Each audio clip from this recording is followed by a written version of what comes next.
Okay, welcome to Convos with Clara. I have the amazing Alexa Broderick here with me today.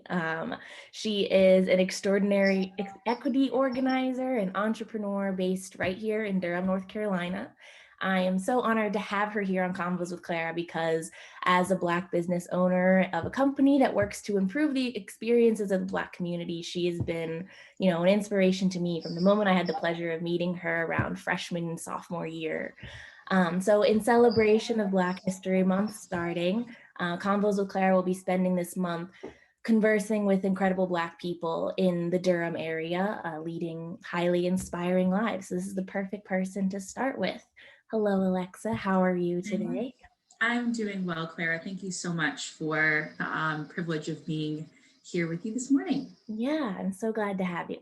So just to start off, just pretty informal, just tell us your origin story, like where are you from? What was your Yeah, experience growing up? Sort of just a yeah. rundown of your early life to see, Okay. the stages of your growth to where you are today. Yeah, great question. So I am originally from Cleveland, Ohio. Where I would say that I spent most of my formative years. I grew up kind of like ages 0 to 8 in the Pittsburgh area. Um, Okay. and my parents decided right around then, I have an older brother who's 2 years older than me. Mhm. Um, we were living in a predominantly white community at the time, and it was really important to my parents that we had just more diversity in our day-to-day experiences. And I think for them being two first-generation college graduates, really trying to give their kids better access, better education, better resources than they had, they were really doing the best they can, the best that they could to provide those opportunities. But then were not satisfied with just the lack of diversity that was in our environment. So they found a community outside of Cleveland, Ohio called Shaker Heights, where we ended up moving. And I spent the rest of my kind of like, adolescence there. And had really interesting experiences. I mean, we can get into those later, but really interesting experiences just related to identity and the intersection of race and class.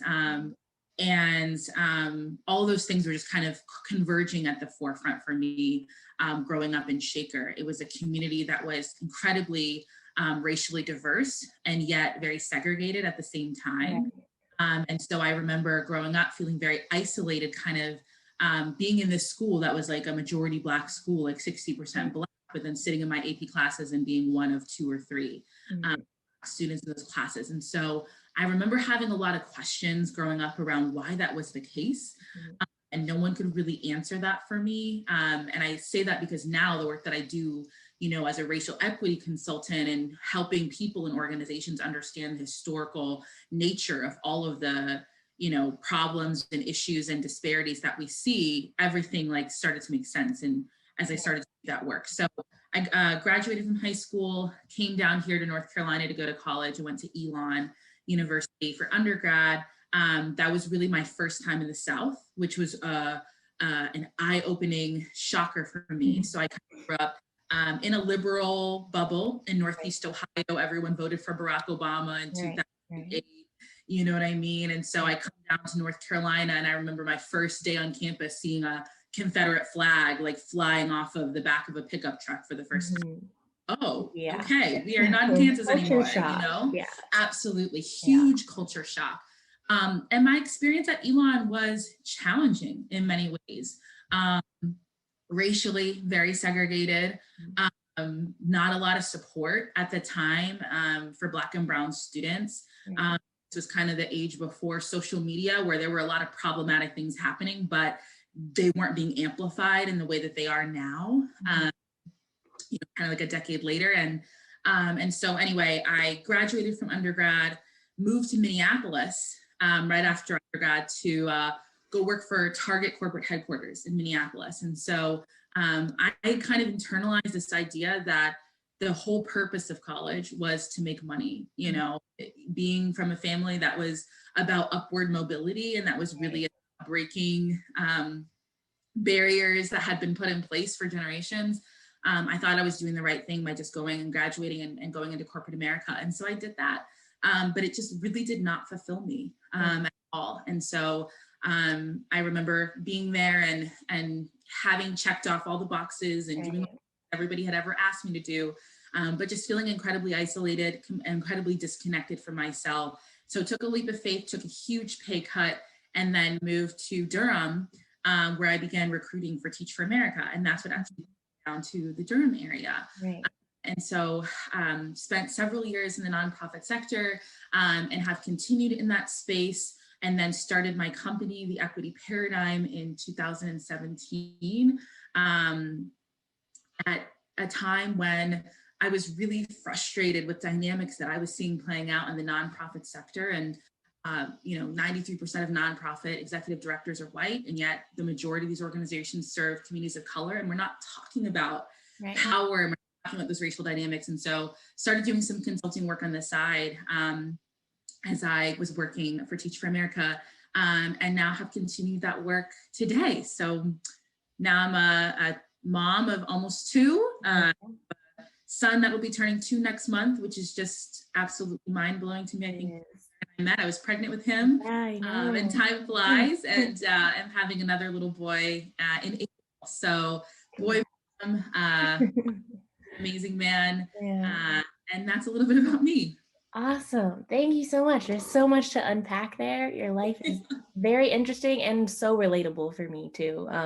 Being from Columbus, Ohio, and my parents spent some time in Pittsburgh, so we're Steelers fans, and now I'm here in South. So I Lots of totally connections. understand. I guess starting from more like the beginning, what was sort of that dichotomy between being in a not so diverse place, moving to a diverse place, but not quite being like really a part of it? You said through being in AP classes, you were more surrounded by white people, meanwhile being in a diverse environment. What was that like for you, especially as a child?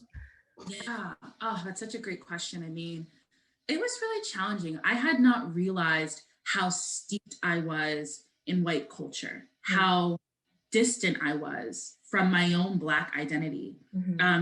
It was never really at the forefront for me. So I remember when we were growing up in Pittsburgh, my mom especially like worked really hard. I mean, I remember we went to this, all white private school, and she was putting on like Black History Month programs and Kwanzaa to the school and trying to make sure that we had more Black authors that we were reading. And she was, really trying her best to infuse Black culture into this environment. But I remember there feeling so othered, as a kid, you just want to be like everybody else. Mm-hmm.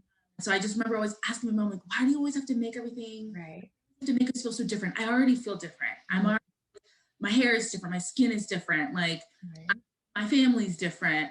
And so I remember always feeling very different in that space. And so I think my parents in their minds were like, okay, well, if we move them to an environment where they're surrounded by more children who look like them, who share their background, then they won't struggle with that sense of identity loss or, otherness. Right. But the ironic thing that happened was I moved to Cleveland and we start going to this school, and all the Black kids are like, why do you talk like that? Yeah. And they're like you're white, What and does so that then mean? in comes right, exactly. And so I'm genuinely like, I've never really been around other Black kids before like that. You know what I mean? That's like cousins and whatnot who would say things even, even when we were younger, but then you're an Oreo, you're a sellout, you want to be white, you think you're better, you're trying this. And so there's so much internalized stuff we do to each other. And that was playing out, at 8 years old in this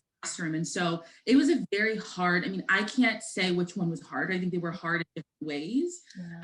But I think that what my parents thought was going to happen did not happen, at least not for me. And so I remember really struggling with just this ideology that I was not Black enough. And I really carried that with me. And it was a deep insecurity that I had for a long time. And I actually remember writing my college essays about that. I can see the Microsoft Word document in my mind now, the title of the paper being Not Black Enough, and detailing like what that feeling was like. Mm-hmm. Yeah, that's so interesting. I wrote about the exact same thing with like high school related conversations and stuff like that. It's so hard when you don't realize that growing up, and then you're put in an environment that makes you sort of internalize things about yourself that you don't necessarily Yeah. want to. So I guess I'm Yeah. wondering, from there to somewhere like Elon, which is obviously Yeah. not diverse and in the No. South and a private Yeah. institution, I believe. So Yes. what, I feel like that's another culture shock from where you were Yes. to then. So what was your college experience like? Yeah. Um, so the interesting thing growing up in Northeast Ohio, so when I was in high school, I was on the swim team. I was editor of the newspaper. I was a classically trained pianist. Mhm. I mean, again, just like steeped in whiteness. Right. But like I said, I grew up in this like very liberal bubble. Mhm. And so my white friends were, their parents were huge Obama supporters. We were at rallies, we were having conversations like gently about race and gender and all sorts of things, very gently. I mean, it was like a very watered down version of, what we do now. Elon was the first time. And I will also say that I was friends with a lot of people who had a lot of wealth, Mhm. but it was not like in your face kind of wealth. It was the kind of wealth like we wear jeans and a t-shirt. No one really talks about money. It's there, but it's not really about the money. You Right. know what I mean? Yeah. At Elon, it was about the money. Yeah. This was the first time the whole, it was literally like a golf course. I mean, the whole campus just felt like a country club. Mhm. And It does look I like know there are one. other institutes. Yeah, it definitely does. It definitely does. I think the whole entire campus is like a botanical garden. Like it's Yeah. just beautiful, beautiful campus. But this was the first time I had experienced racism for the first time. This was the first time I was around white students who did not want to be around me because I was Black. My first night of college, I was going to a party or trying to go to a party with my white suite mates, thinking nothing of it because I had been to plenty of parties in high school with white, Mhm. right? So I'm going to this party thinking we're going to go to this party. And these fraternity guys are like, the party is full. Like, you can't come in. And meanwhile, my white suite mates just walk right into the party. And I'm like standing there, humiliated. No one's saying anything. No one's doing anything. It's just this like shameful moment of like, oh, this is like what racism feels like. Right.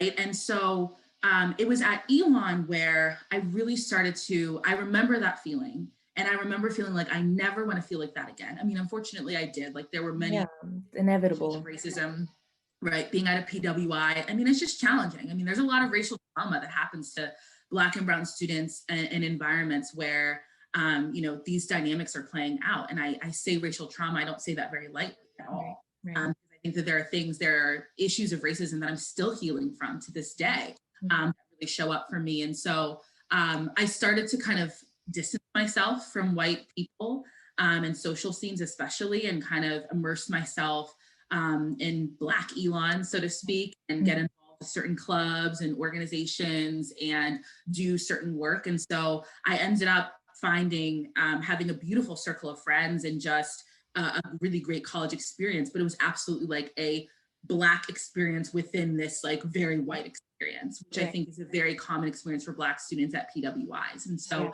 I would say that those experiences, though, absolutely informed everything that's come after, because they shaped me in a sense of like, it was like putting in my face, Alexa, it doesn't matter how hard your parents have worked, how good your grades are, how much, how you being here in a moment, like someone can just reduce Right. you, right, to the color of your skin. And I remember feeling like, I got to make sure that this is not the case someday when I have kids, that they have this experience. I got to do something about that. Yeah. Yeah. No, that's amazing that you like take that initiative to change the world in that way. And that's really inspiring to me. I guess, just for the sake of other college students struggling with the same thing, what were some of your like coping mechanisms for these experiences before you met Black Elon, or before you really found your people? Like Yeah. how did you cope with that? Yeah. I mean, to be honest, Clara, I'm not sure that I really did. Yeah. I thought about transferring a lot. Mm. I remember starting the applications, talking to my parents, and like, I don't think this is the environment for me. I don't know if I can be successful there. And Right. I say that to say, like, if you don't feel like it's in the best interest of your mental and emotional wellness to stay in an environment that is harmful to you in certain ways, then like take the steps that you need to take. Right. Right. And so I didn't end up transferring because I started to just discover different communities and different clubs and different people that I could be. But it was very hard. Yeah. I thought about transferring for a long time. And then I started to, once I did kind of find my